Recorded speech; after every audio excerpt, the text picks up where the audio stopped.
Man, I had no idea Chris Tucker was back in movies. I saw his Good Morning America stint. It's good to see him. Seems like he's in good health and happy, good spirits, and no longer broke. So that's always positive. I didn't know he was doing it. I don't even have cable, right? But I didn't know. It's good to see him back. And apparently, it's an Air Jordan movie. I didn't know about this because again, I don't have cable. So good on him. A good man to cover for sure. So there's that. Let's talk about our weekend of boxing, shall we? A couple of fights I had talked about before wrapped up. Kim Clavel shocked me, at least, and got the decision over Naomi Reyes. That was surprising. I didn't catch that. That's the one that looked like the mom. She pulled it out. MILF pulled it out. So nothing but respect there. Top of our deck here, we got some good fights happening over the next couple of weeks here. Top of the deck here today, Janibek Alimkhanuly is making his return. He's fighting Stephen Butler, 12 rounds in middleweight action. ESPN in the US, Sky Sports in the UK. Of course, this fight is intriguing for one main reason. That's Alimkhanuly and where he's at. Alimkhanuly going the distance after being perceived as this knockout artist, dangerous. People are ducking him, etc. Goes the distance. There's nothing wrong with going the distance. It was a clear win for him, but I think he was his own worst critic. He felt like I should have been able to get this dude out of there. And I would partially agree with it, but in all fairness, the guy's a little bit older, is Alimkhanuly, and I don't hold it against him. He seems to be holding his own. What holds him back is a lack of experience because he got in the game late, and so he's doing good for what it is, but because he got in a little bit late, I think he might be getting to the point of reality. Okay, these young guys are coming up trying to take this from me, and so then in comes Stephen Butler. I didn't know very much about Stephen Butler before I took a look at it. He has the Ray Liotta look about him, but I didn't know much about him up to this point. But it seems to me that Stephen Butler is a threat. I'm not saying or predicting that he beats Alimkhanuly. That's not what I'm doing. I'm saying I see him as a threat. I see him as somebody who could pull it out. Do I think he guarantees pulls it out? No, because Butler's coming off 2 losses. So there's that. Or actually, 2 losses, sorry. So there's that. But the people he lost to were not lower level folks. What does happen, though, is that certain styles give him problems for Butler. Certain styles just give him some hard work. And he seems to falter when he hits those styles. The other piece of it is that he always wants to fight a level above. Like if he takes a loss, he always wants to fight back at the level he was at instead of taking a get back that's kind of a little bit lower. So I give him respect because he seems to want to step up rather than down. The flip on this is that sometimes he doesn't recover as well as he should. So DeLuca was the first time it seemed like he was on the rebound, and I think he did good there. And then, of course, he fought Conley, and that went to a decision. Did Butler, and that's where we got to this point with Alimkhanuly.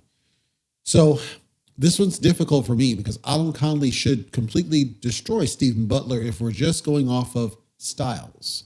But experience heavily favors Stephen Butler.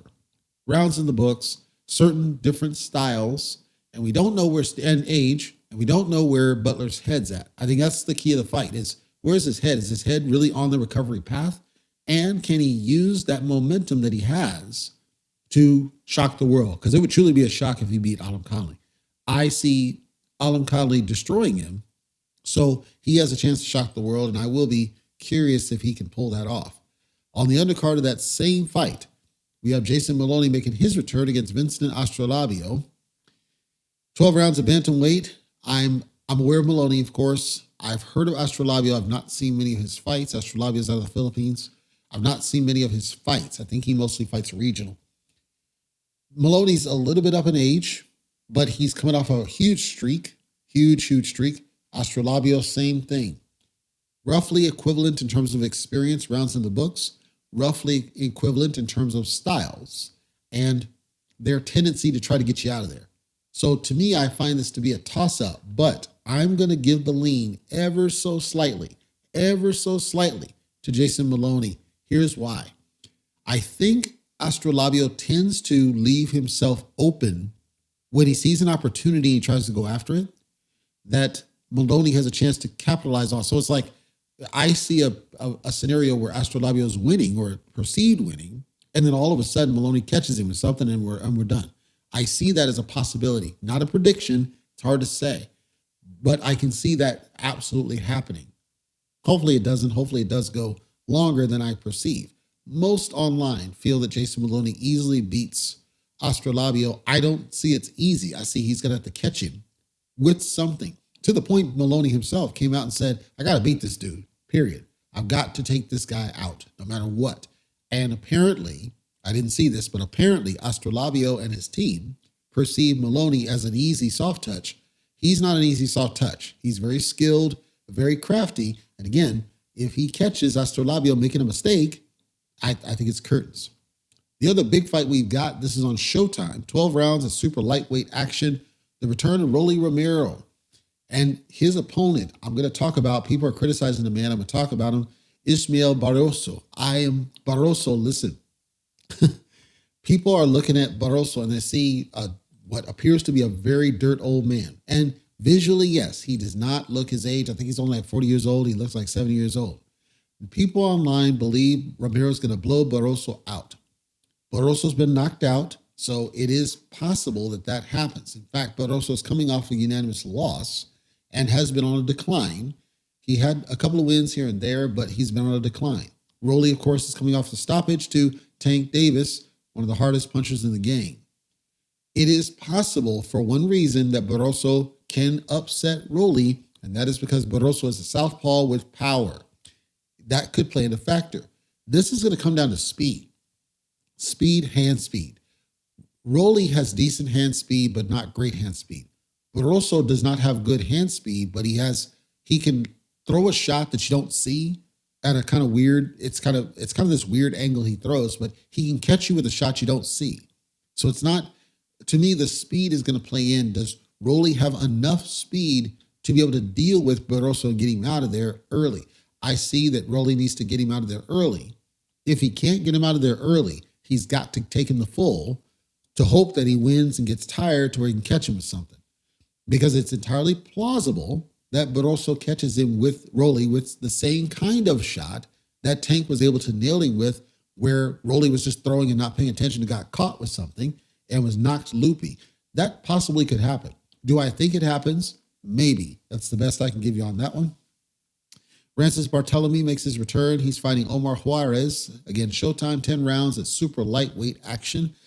Very well versed on both guys. I'm a fan of pretty much both of them. I think Francis Barthelemy has gotten a bit of a bum rap as of late. I guess the only way I can describe it. And Omar Juarez, he's been a little bit declining, but not greatly declining. Juarez is certainly the younger guy. Barthelemy has significant experience. Barthelemy's been in the game a long time. Barthelemy has been at the top, fighting at the top level.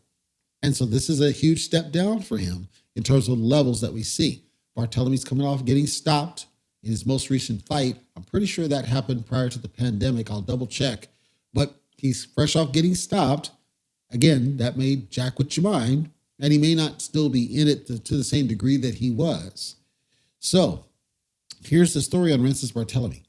Francis Barthelemy, his decline started, I'm going to argue, roughly about 2019-ish, I'm going to say. 2019-ish. 2018. He fights Kiro Relic. That was a robbery. I had Barthelemy easily winning the fight. They gave it to Kiro Relic. After that loss, it seemed like, for whatever reason, his mental for Barthelemy just kind of switched. He fights Bunny, Robert Easter Jr., goes to a split decision draw, which arguably, yeah, sure, because neither guy was really impressive that one. After this, he fights Rivera, not Michelle Rivera, different Rivera. He wins that easy, so he's on the get back. Then he fights Gary Antoine. Gary Antoine gets a stoppage, but it's a controversial stoppage, as in people didn't believe that he should have got his hand raised in a stoppage, and this has happened multiple times with Gary Antoine. It happened also with Victor Postal. So Barthelemy, with all these losses or split decision draws, and he's lost that win, it seemed like he doesn't go out and try to win like he used to. He doesn't put his whole energy into it like he used to.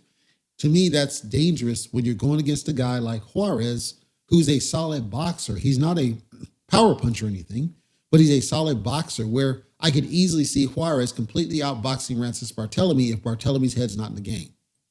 I'm not making a prediction on that one. I'm saying that I hope Bartolome's in the right frame of mind for this fight because Juarez has absolutely every chance to outbox him over 12. I don't see a knockout for either guy. The other fight I see here is Bader Akhmedov fighting Ken Sims Jr. I like this fight. 12 rounds of super lightweight action. I like both guys. I think highly of both guys. Bader Akhmedov, of course, is coming off a split decision loss, whereas Ken Sims went close, got a win, but he went close his very last fight. Vast majority of people think Ken Sims completely washes Bader Akhmedov. I don't see that. I don't see it as a guaranteed wash. Certainly, Sims has more experience, 100%. Certainly, Sims has the age advantage, but Bader Akhmedov is a southpaw. Bader Akhmedov is a tricky puncher. Bader Akhmedov has power.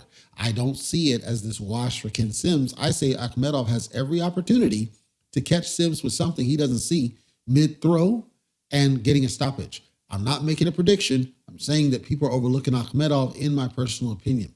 That's what I see on boxing. I think we got some good fights here. We certainly have some good fights coming up on the horizon. I'll probably check back in after everything's wrapped up.